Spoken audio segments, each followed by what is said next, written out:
అందరికి ప్రైజ్ నాడు పిల్లలు. బైబిల్లో మీకు ఇష్టమైన వ్యక్తులు ఎవరో చెప్పండి నాకు ముందు. ఒక్కొక్కరు పేరే చెప్పాలా. మీకు ఇష్టమైన వ్యక్తి ఎవరు? దావీదు, ఇంకా యోహాను, ఇంకా యేసుక్రీస్తు. ఇంకా అంటే ఇష్టమైన వ్యక్తి అంటే మీకు తెలిసిన వాళ్ళ పేర్లు చెప్తున్నారు కదా, అవునా? బ్లెస్సింగ్ అడుగు. బ్లెస్ చెప్పు, నీకు బైబిల్ ఎవరంటే ఇష్టం? Very good. ఇంకా అలేఖ్య? ఎక్కువ మంది యేసుక్రీస్తు గురించి చెప్పినారు, యేసుక్రీస్తు అని అన్నారు కాబట్టి ఈ రోజు మనం యేసుక్రీస్తు గురించే తెలుసుకుందాం, దేవుడి గురించే తెలుసుకుందాం. యేసుక్రీస్తు అంటే మీకు ఇష్టమా? ఎంతమందికి ఇష్టం? చేతులు ఎత్తండి. వెరీ గుడ్, అందరికి ఇష్టమే కదా. జెన్నికి కూడా ఇష్టం యేసుక్రీస్తు అంటే. పాస్టర్ అవుతావా పెద్దగా? యేసుక్రీస్తు అంటే మీ అందరికి ఇష్టం, బాగా తెలుసు కదా బైబిల్లో. ఎందుకంటే యేసుక్రీస్తు గురించే ఉంది బైబిల్ అంతా, కాబట్టి యేసుక్రీస్తు అంటే మీకు బాగా ఇష్టం. తెలుసుకున్నారా బాగా యేసుక్రీస్తు గురించి? ఎవరని? దేవుడు ఏం చేశాడు?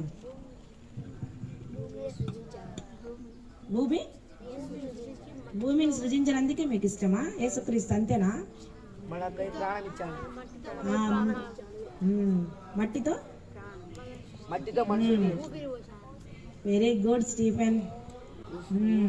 దేవుడు మనకి ఏమి ఇచ్చాడు తెలుసా మీకు? జ్ఞానం ఇచ్చాడు, ఇంకా ప్రాణం ఇచ్చాడు, ఇంకా చదివి ఇచ్చినాడా? Very good.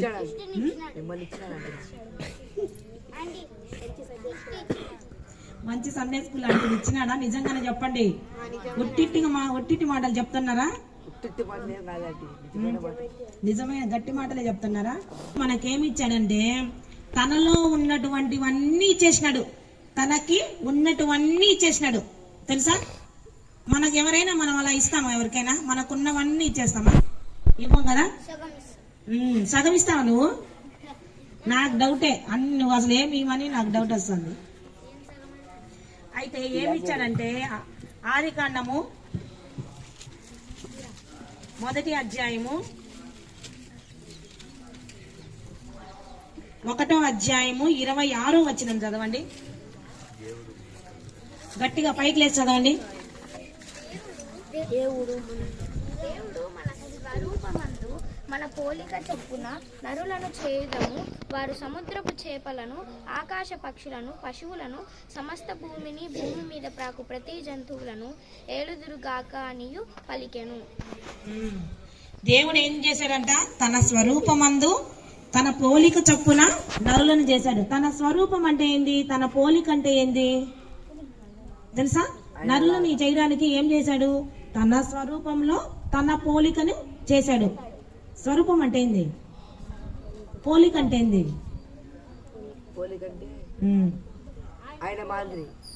మాదిరి. ఆయన మాదిరి అంటే ఆయన శరీర ఆకృతి కాదు, ఆయన ముక్కు, ఆయన చెవులు ఇవి కాదు. ఆయన స్వరూపము, ఆయన పోలిక అంటే ఆయనలో ఉండేటువంటి లక్షణాలు, ఆయనలో ఉండేటువంటి ప్రతి ఒక్క లక్షణం చొప్పున మనల్ని చేశాడు దేవుడు కదా. ఆయనకి ఎలాంటి లక్షణాలు ఉన్నాయి? దేవుడికి మంచితనం, త్యాగం, విశ్వాసం. దేవుడికి కూడా విశ్వాసం ఉందా? కృప. కృప కృప అనేది కూడా ప్రేమ ఉంది. ముఖ్యమైనది ప్రేమ, కనికరం, దయ, దాక్షిణ్యం, దీర్ఘశాంతం, దయాలుత్వం, మంచితనం. ఇవన్నీ ఏంది? ఆయన లక్షణ, ఆయన స్వరూపం, ఆయన పోలిక. వీటితో మనల్ని చేశాడంట దేవుడు. మట్టితో మనల్ని చేసి దాంట్లో ఏం పెట్టాడు? జీవాన్ని పెట్టి ఇవన్నీ ఏమై ఉండాలని ఏం చేశాడు? తన పోలిక చొప్పున చేశాడనమాట. దేవుడు ఎలాంటి వాడో అలాగే ఉండాలని ఆయన లక్షణాలన్నీ మనకిచ్చాడంట. ఆయనలో ఏముంది? కనికరం ఉంది కదా. లూకా 5:12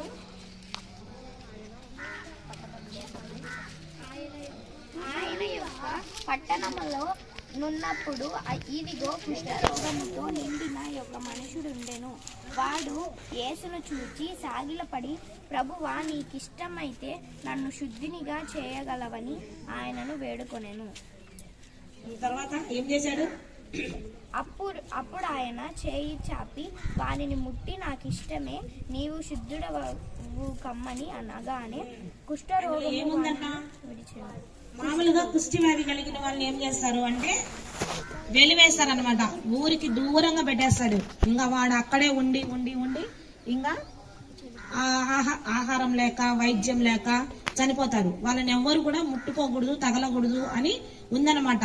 అయితే అలా ముట్టుకున్న వాళ్ళు కూడా అంటే వాళ్ళు కూడా శాపగ్రస్తులు అవుతారు అన్నట్టు ఆ కుష్టి వ్యాధి గల వాళ్ళందరినీ ఊరు చివరి పెడతారు. అయితే ఇక్కడ ఏం జరిగింది? యేసుక్రీస్తుని చూసి ఒక కుష్టి వ్యాధి గలవాడు దేవుని దగ్గరకు వచ్చాడు. యేసుక్రీస్తు దగ్గరకు వచ్చి సాగిలపడి, నీకు ఇష్టమైతే నన్ను ముట్టు అని అడిగినప్పుడు యేసుక్రీస్తు ఏం చేశాడు? నిన్ను నేను ముట్టకూడదు, ఎందుకంటే ముడితే ఇది అపరాధము, పాపం అని దూరంగా వెళ్ళిపోయాడా?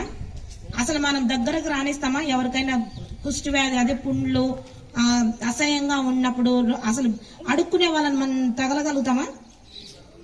కాదు, తగలేము కదా. అయితే యేసుక్రీస్తు ఏం చేసినాడు?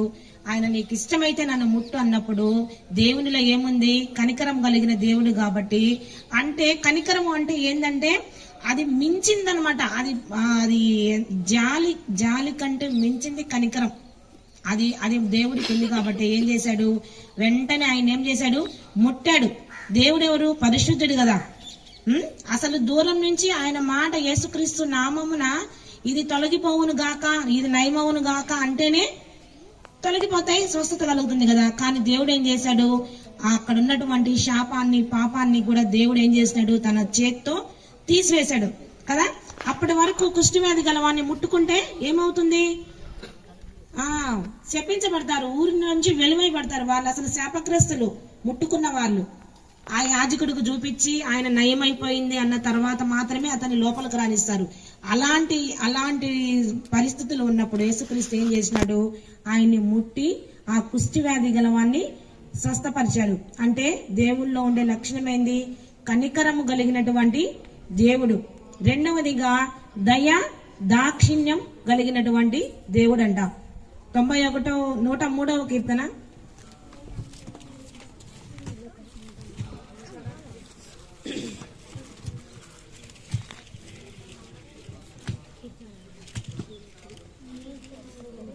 103:8.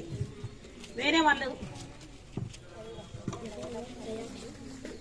యెహోవా దయాదాక్షిణ్య పూర్ణుడు, దీర్ఘశాంతుడు, కృపా సంపూర్ణం గలవాడు.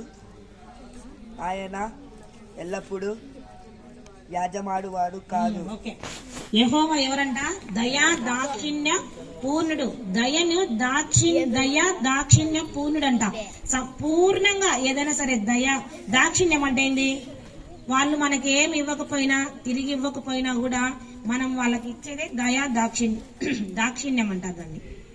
అంటే మనం ఒకరికి ఇస్తాం, వాళ్ళు మనకి తిరిగి ఇచ్చేస్తారు కదా. ఏదో ఒక టైంలో ఏదో ఒక రకంగా ఇచ్చేస్తారు. కానీ దాక్షిణ్యం అంటే ఏంటి? వాళ్ళు మనకి ఇవ్వరు అని తెలిసి కూడా వాళ్ళ ఎడల మనం చూపించేదే, వాళ్ళకి ఇచ్చేదే దాక్షిణ్యం అంట. అంటే దయా దాక్షిణ్యము. ఇంకా ఏంటంట? కృప, సమృద్ధి గలవాడు, దీర్ఘశాంతుడు అంట దేవుడు. ఇలాంటి లక్షణాలన్నీ దేవుడికి ఉన్నాయి. ఇంకోటి ఏంటి? దీర్ఘశాంతుడు. దీర్ఘశాంతుడు అంటే శాంతము అంటే తెలుసు కదా, ఏదాన్నైనా సరే ఓర్చుకోవడం.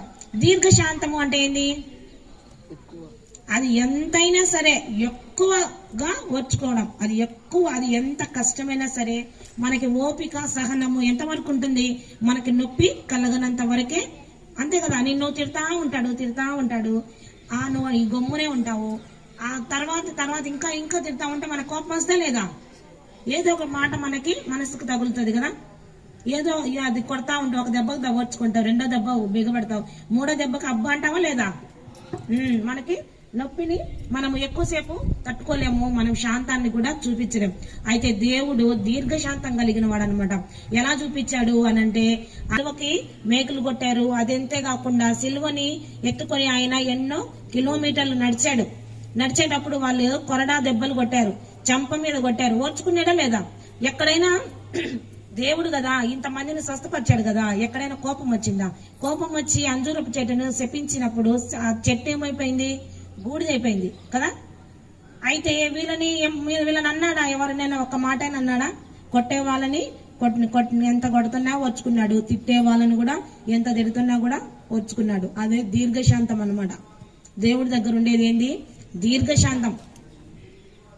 కృప సమృద్ధి. కృప అంటే అది కూడా ఉచితముగా ఇచ్చేదంట. కృప అంటే ఉచితముగా దేవుడు మనకి అనుగ్రహించాడు. కృప అంటే ఆయన ఏం చేసినా కూడా మనము యేసయ్య మమ్మల్ని క్షమించి యేసయ్య అన్నప్పుడు ఆయనకి ఎంత కోపం వచ్చినా కూడా క్షమించేసే దేవుడు అనమాట. నినివే పట్టణంలో వాళ్ళందరూ కూడా ఏమైపోయారు? దుర్మార్గంగా నడుచుకున్నప్పుడు యోనాని పంపించాడు.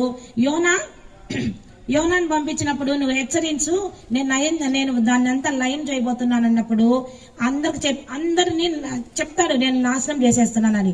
అయితే నినివే ప్రజలు ఏం చేశారు? దేవుడికి క్షమాపణ చెప్పారు. అప్పుడు వెంటనే దేవుడు ఏం చేసినాడు? క్షమించేసినాడు కదా. క్షమించుటకు సిద్ధ మనసు కలిగిన వాడు. చూడండి ఎన్ని లక్షణాలు, ఎన్ని స్వరూపమో కదా దేవుడిది. ఇవన్నీ స్వరూప లక్షణాలు అనమాట. మనము ఆయన స్వరూపంలో చేశామనగానే ఆయన ముక్కు, ఆయన చెవులు మనలాగానే ఉంటాడేమో దేవుడు అని అనుకుంటాం కదా. ఇవన్నీ కాదు. స్వరూపం అంటే ఆయన లక్షణాలు అనమాట. ఆయన యొక్క గుణ లక్షణాలు ఏమేమున్నాయి? ప్రేమ,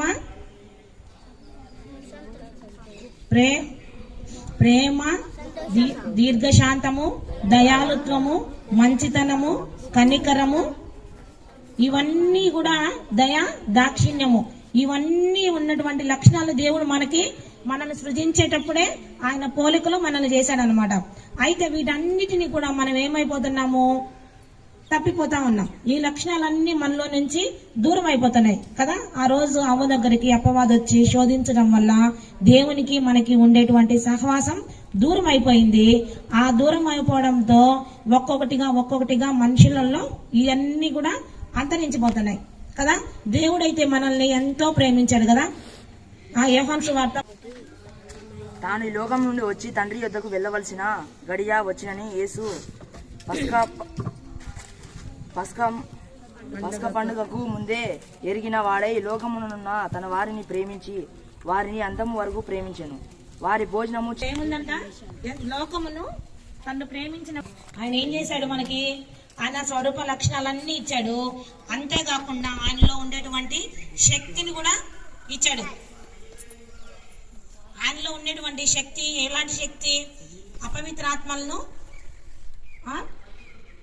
వెళ్ళగొట్టేటువంటి శక్తి, రోగాలను స్వస్థపరిచేటువంటి శక్తి, ఇవన్నీ కూడా ఈ శక్తిని అంతా దేవుడు ఏం చేసినాడు? మనకి అనుగ్రహించాడా లేదా? ఆయనలో ఉండేటివన్నీ మనకిచ్చాడు. తన శిష్యులందరినీ పిలిచి మార్కు సువార్త 5వ అధ్యాయం 7వ వచనం చదవండి. 6వ అధ్యాయం 7వ వచనం.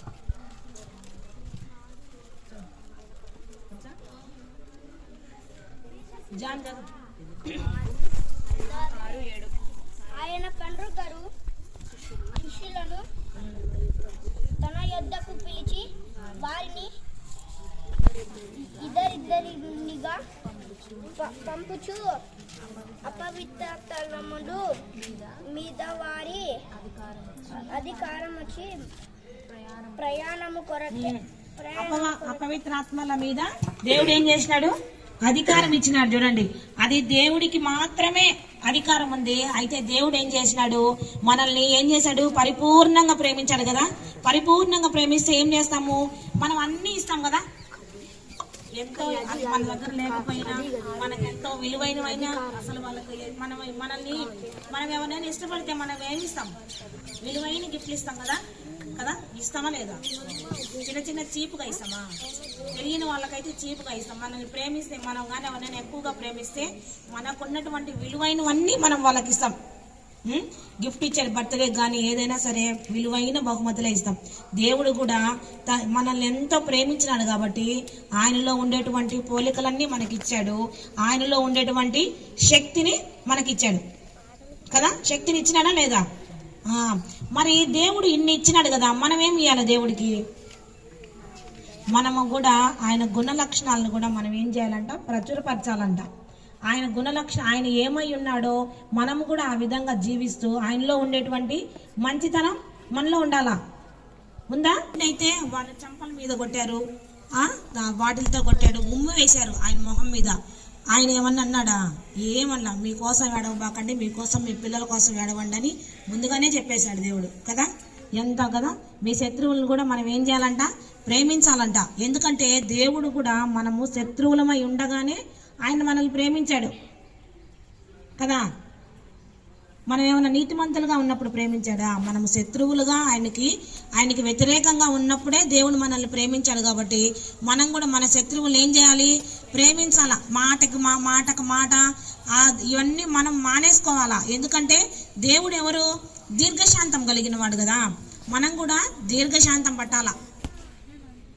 ఈ సంవత్సరము నిజంగానే మనలో ఉండేటువంటి దేవుళ్ళలో ఉండేటువంటి లక్షణాలన్నిటినీ కూడా మనము అలవర్చుకోవాలి. ఓకేనా? సండే స్కూల్కి వస్తున్నారంటే పిల్లలు ఏ విధంగా ఉండాలి? మంచి మంచి లక్షణాలు ఉండాలి. ముఖ్యమైనది అల్లరే ఉండకూడదు. చిన్నతనం నుంచి దేవుడు యేసుక్రీస్తు మనుషుల దయ్యందును దేవుని దయ్యందును వర్ధిల్లుతూ వచ్చాడంట. మరి దేవుడు అంతటి వాడే చిన్నతనంలోనే నేను దేవుణ్ణి, నువ్వు నాకు జబ్బాకు, నువ్వు చేయబాకు అని అందరిని గద్దిస్తా అటు చెప్తా వచ్చాడా? కాదు, మనుషుల ప్రేమను కూడా గెలుచుకున్నాడు దేవుడు కదా. తనని తీర్పు తీర్చేటువంటి ఆ పిలాతు కూడా ఈ నీతిమంతుడు ఇతడు ఏ దోషం లేదని చెప్పాడు. అలాగ మన శత్రువులు కూడా మన గురించి ఏం చెప్పాలి? మంచి సాక్ష్యం చెప్పాలి. ఏమి అల్లరి చేస్తారా? ఇద్దరు ముగ్గురు ఆంటీలు చెప్పారు, మీ సండే స్కూల్ పిల్లలకి ఏం చెప్తున్నావు నువ్వు? వాళ్ళ ఇంటికి రాగానే ప్రైజ్ లాట్ చెప్పడం లేదు, అల్లరి చేస్తున్నారు, ఇంకోటి రెఫరెన్స్లు చదవమన్నప్పుడు తప్పులు చదువుతున్నారని చూడు అన్నారు నాతో. మీరు రెఫరెన్స్లు చదివేటప్పుడు తప్పులు చదువుతున్నారంట. మీరు బైబిల్ రోజు చదవమని చెప్పాను కదా వీడియోలో, మీరు చదవటంలో. అందువల్ల ఏమవుతుంది? తప్పులు చదువుతా ఉన్నారు. అది రోజు రెగ్యులర్గా చదివే వాళ్ళు అయితేనే తప్పులు లేకుండా చదువుతారు.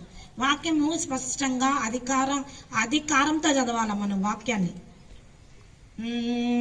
అని రాయబడినట్లు అలా చదువుతారా ఎవరైనా? దేవుడి మాట పలికేటప్పుడు శక్తి రావాలా. అంటే ఎన్నో సంవత్సరాల నుంచి చర్చికి వస్తున్నాం కదా, ఒక్కొక్కటిగా మనము తీసేసుకుంటా రావాలా. కోపము, అబద్ధాలు, దొంగతనము ఇవి తీసేయాలా. ఇంకోటి లోబడి ఉండాలా. ఎదిరించడము, తిరగబడ్డము మనము మానుకోవాలా. మనకంటే పెద్దవాళ్ళని మనం ఎదిరించకూడదు. ఓకేనా? మీ తల్లిదండ్రులు కూడా కంప్లైంట్ చేసినారు, వాడు చెప్పిన మాట వినటం లేదని. అంటే వేస్ట్ కదా ఇంకా నేను సండే స్కూల్లో మీకు చెప్పి కూడా కదా. అన్నీ తీసేసుకోవాలా. ఏదైనా వచ్చినా, ఎప్పుడు మనకి ప్రైజ్ రాలేదనుకోండి, ప్రైజ్ రాకపోతే ఏమవుతుంది? ఇంకోసారి ట్రై చేసుకోవాలా కదా. ఎవరైనా తిట్టారనుకోండి, మళ్ళీ మనము తిట్టాల్సిన అవసరంలా, మనం నేర్చుకోవాలా. ఇది మీరే కాదు, మేము కూడా నేర్చుకుంటా ఉన్నాం. ఈ లక్షణాలన్నీ మీకే కాదు, అందరికీ, పెద్దలకి, టీచర్స్కి, పిల్లలకి, అందరికీ. ఓకేనా? ఇవన్నీ మనము ఉండాలా. ఆ కరోనా టైంలో కరోనా టైంకి ముందు నాకు కూడా ప్రతి దానికి కోపం వస్తుంది. ప్రతి దానికి, చిన్నదానికి పెద్దదానికి. కానీ ఆ తర్వాత కరోనా టైంలో ఇంకా ఏదొచ్చి ఇంకా ఏమో కోపం అయితే తగ్గించుకున్నా. నేను చాలా వరకు తగ్గించుకున్నా. ఏదైనా అవమానం వచ్చినా, ఏదైనా మాటలు వచ్చినా కూడా ఎందుకు, దేవుడు అనుమతిస్తేనే కదా మన జీవితాలలో వచ్చేది. అనుమతించాడేమోలే అనుకొని గమ్మునైపోతున్నాం. నవ్వుకుంటా గమ్మునైపోతున్నాం. మీకు చెప్తున్నానని కాదు, నేను కూడా కోపం తగ్గించుకున్నా. ఆంటీ వాళ్ళనే పొగుడుతా ఉంది ఎప్పుడు అని అనుకొని అలా అనుకోకూడదు. దేవుడు కదా, ఏ సమయంలో దేవుడు ఎవరిని హెచ్చిస్తాడో మనకు తెలియదు కదా. ఒక్కొక్కరికి ఒక్కొక్క టైం ఉంటుంది. బాగా హెచ్చింపబడిన వాళ్ళు ఒకసారి సడన్ గా పడిపోతారు. అలాగా మనం ఎవరిని చూసి మనలో ఉండేటువంటి ఇవన్నీ తీసేసుకోవాలా.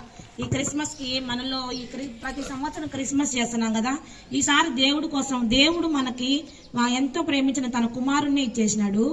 ఆయన్ని తన ఇవ్వడం కూడా ఎలా ఇచ్చాడు? ఉండి 30 సంవత్సరాలు జీవించి వెనక్కి వచ్చాను ఆయన అని చెప్పి వచ్చాడా? కాదు కదా. నీ రక్తం అంతా కార్చి వాళ్ళు కొడుతుంటే కొట్టించుకొని, తిడుతుంటే తిట్టించుకొని, కానీ నువ్వు వాళ్ళకి ఏం చేయాలా? రోగాలు స్వస్థపరచాలా, వాక్యం చెప్పాలా, పరలోకం ఉందని చెప్పాలా అని అవన్నీ నువ్వు చెప్పాలి. కానీ లాస్ట్కి నీ ప్రాణము ఇవ్వాలా. నిన్ను ఎవరైతే తిడతారో వాళ్ళు నువ్వు తిట్టబాకు, కొట్టబాకు. ఇవన్నీ చేశాడా లేదా యేసుక్రీస్తు? అలాగే మనం కూడా ఇవన్నీ జీవించి దేవుళ్ళో ఉండేటువంటి లక్షణాలన్నీ మనము ప్రతి క్రిస్టియన్ పిల్లలకి ఉండాలి. ఓకేనా? లోబడి ఉండాలా. యేసుక్రీస్తులాగా తల్లిదండ్రులకు లోబడి ఉన్నాడు. పెద్దల దగ్గర కూడా దేవుడు నేను జ్ఞానవంతుని కదా, మీకన్నా నేను దేవుణ్ణి కదా అని పెద్దల్ని ఇష్టం వచ్చినట్టు మాట్లాడలేదు కదా.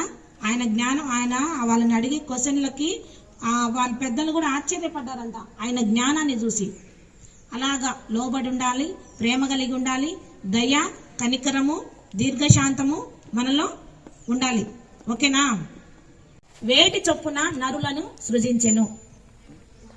దేవుడు వేటి చొప్పున నరులను సృజించెను. తన పోలిక చొప్పున. Very good.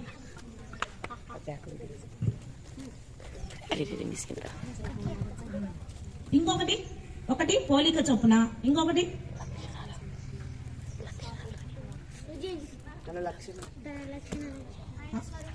Very good.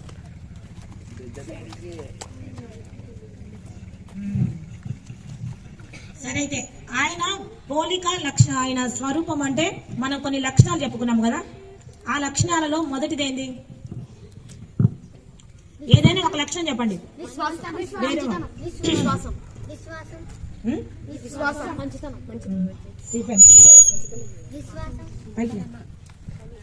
అక్కడ దగ్గర తీసుకో.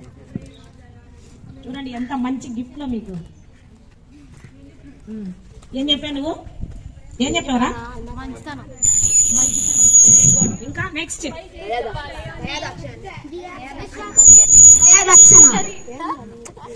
తీసుకో. దయ, దాక్షిణ్యం. ఇంకా నెక్స్ట్ దేవుడి లక్షణాలలో ఇంకోటి ఏం చెప్పాను నేను? చెప్పండి, నేను చెప్పినట్టు చెప్పాలా? కృప. Very good. ఇంకా నెక్స్ట్ కనికరం. Very good.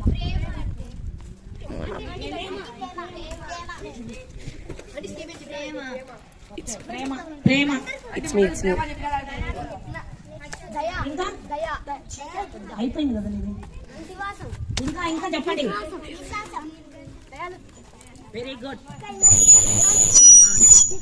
పైకి లేక అక్కడ దగ్గరికి వెళ్ళి తీసుకో. దయాలుత్వం. ఇంకా సాత్వికం. దేవుడిలో ఉండేటువంటి ఇవన్నీ లక్షణాల్లో, యేసుక్రీస్తులో ఉండేటువంటి లక్షణాలు ఇవన్నీ. ఇంకా సాత్వికం. ఇంకా ఉన్నాయి, నేను చాలా చెప్పాను.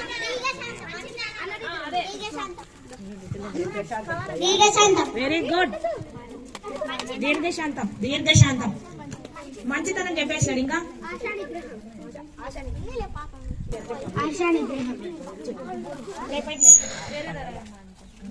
ఇంకొకటి. ఇంకా దేవుడు ఇవన్నీ ఇచ్చాడు, ఇంకొకటి కూడా ఇచ్చాడు మనకి. ఆయనలో ఉండేటిది ఒకటి ఇచ్చాడు. ఒకటి పవర్ఫుల్ ఇచ్చాడు మనకి. పవర్ఫుల్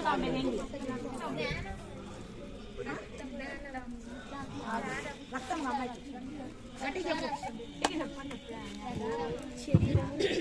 శరీరము రక్తం. Very good. పైకి నెక్స్ట్ ఆయన ఏమి ఇచ్చాడు? బలమున ఇంకోటి కదా. Very good. శక్తిని ఇచ్చినాడు. ఏమి ఇద్దరు చెప్పరా?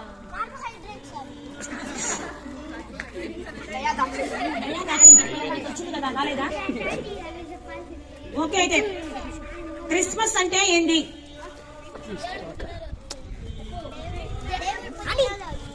మను ఏందో చెప్పింది. ఏం చెప్పు మను?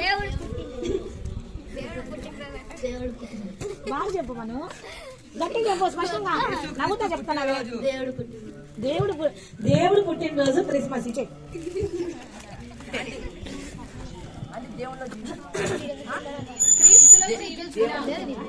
మరి వేరే వాళ్ళకి చెప్పు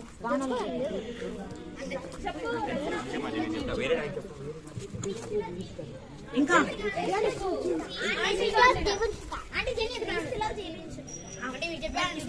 క్రీస్తులో జీవించుట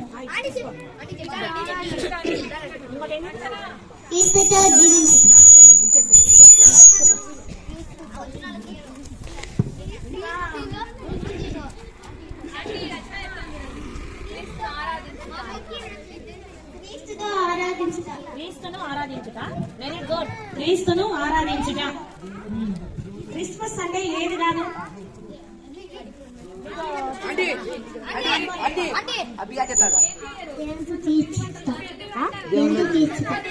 దేవుళ్ళో జీవించుట అంటే ఇంకా ముందు క్వశ్చన్ చెప్తున్నాను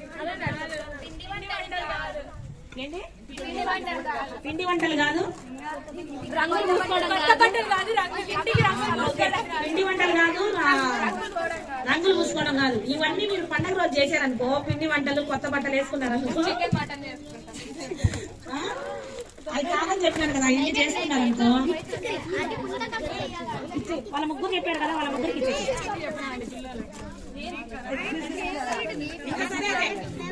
యేసుక్రీస్తు తల్లి పేరు ఏం పేరు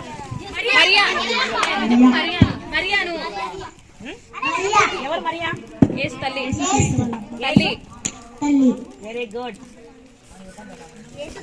ఎవరు మరియమ్మ ఎవరు మరియమ్మ ఎవరు యేసు తల్లి చెప్పు యేసు తల్లి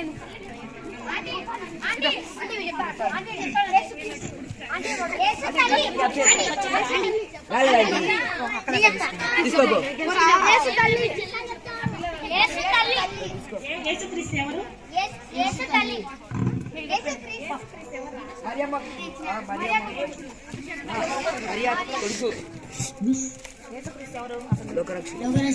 వెరీ గుడ్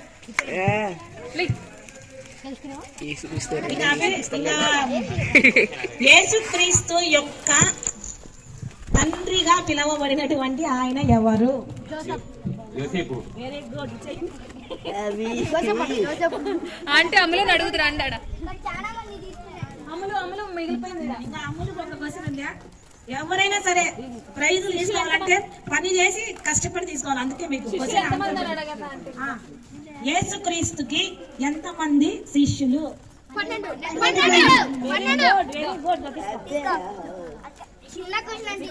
ఎందుకు ఇంతగా తెలివైన వాళ్ళు ఉన్నారా మన సండే స్కూల్లో అందరికి ప్రైజ్లు వచ్చినాయా అందరు పైకి ఎత్తండి మీ అన్ని చూపించండి రాలేదా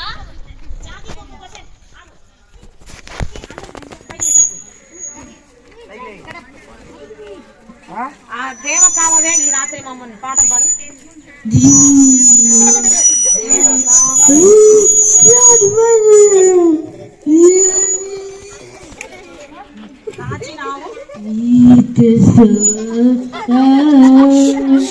ఎవరు నమ్మకూడదు అందరు కూర్చోండి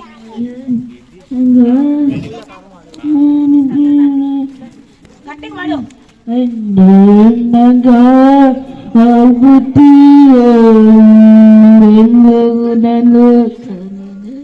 ఓకే పాట పాడినందుకు క్లాప్ కొట్టండి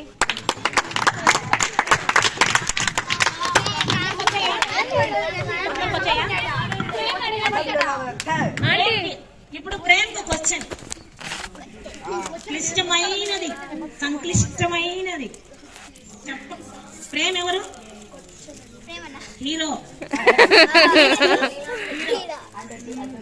కష్టమైన అడుగుతా మొన్న అడిగినట్టువే నీకు ఎంత మాత్రం గుర్తున్నాయో అడుగుతా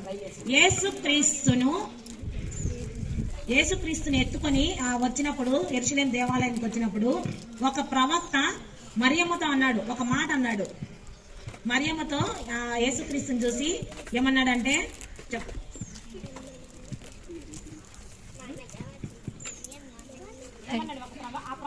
ఆ ప్రవక్త పేరు చెప్పు రే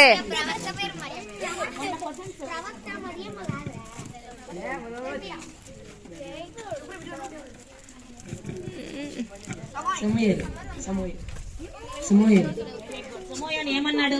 మరియమ్మని చూసి నీ గర్భంలోనికి ఒక ఖడ్గము దూసుకొని పోతుంది అంటే యేసుక్రీస్తు పుట్టినప్పుడే ఆయన నెరవేరవలసినటువంటి కార్యాన్ని దేవుడు మరియమ్మకి చెప్పేశాడు కదా సుమోయన ద్వారా. Very good.